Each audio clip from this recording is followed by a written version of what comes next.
We know the red tide algae bloom is having a massive effect on our sea life and our beaches, but we can't forget the human impact as well, as hundreds of small business owners are struggling from the reduction in tourists and customers. The city of Sarasota is reaching out a helping hand, and City Commissioner Shelley Freeland Eddy is here to explain. Oh, we're so glad to have you this morning. Thank you so much, Shelley. Well, thank you for having me. So we know that a lot of people are avoiding the coastline with a very good reason right now, but what impact has this had on our businesses? It's had a significant impact on our Suncoast. As you know, we are a tourist town, and a lot of our businesses, our restaurants, our hotels are located near our Gulf. And the red tide algae bloom has really caused a tremendous impact to our business owners.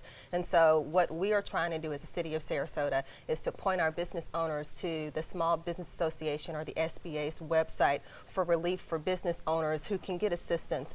Because of the red tide bloom, businesses have had to change their hours. Sometimes they've had to close early. Sometimes they've had to sustain significant cancellations for hoteliers, and that's affect whether or not they can make payroll for many of their employees. It's caused a big hardship for our business owners.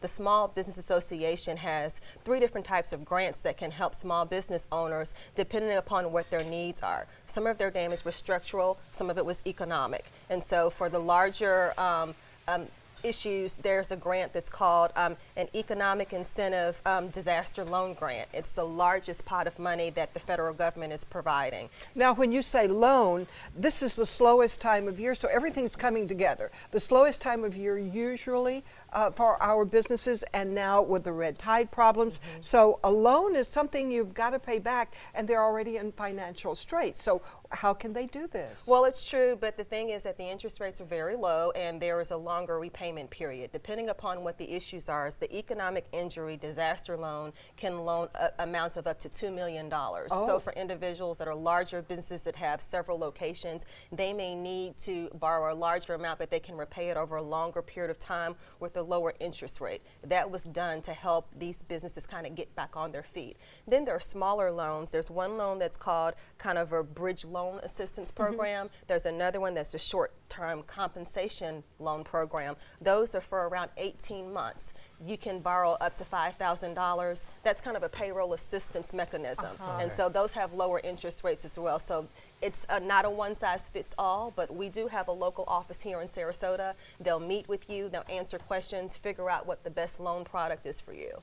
That sounds like a very good idea, because I listen to all of this and I say, I wouldn't know where to start. Right. And I'd be afraid I'd make a mistake and get the wrong loan. So you have somebody to work with people? Yes, there is a facility that's here in Sarasota, and it's off of Lockwood Ridge, and the address is 4430 South Lockwood Ridge Road. They're here in Sarasota. They have business hours Monday through Friday, and they have receptionists and representatives that are on site to help individuals determine what's the best product for me, what can I do.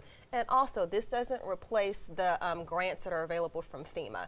As a result of disaster assistance, FEMA is providing blocks of funding, but for the red tide, which is a separate issue but still is having economic consequences, the SBA is offering these products. So there are plenty of options, and what we're asking folks to do is, if they don't get any of this, they can go to our website. We have a spot on the webpage that is specifically located and directed to red tide assistance. All of the phone numbers are on the website, and there is a telephone number and information, and individuals are here in our community to help walk people through it. Meanwhile, the rest of us need to go out and go to these places, Right. eat at these places, shop at these places, and really do our part to help. And that's the big thing. We just want to make sure that we support our local businesses. Yes, we do. And to get more information about the small business assistance, go to the city website at sarasotafl.gov.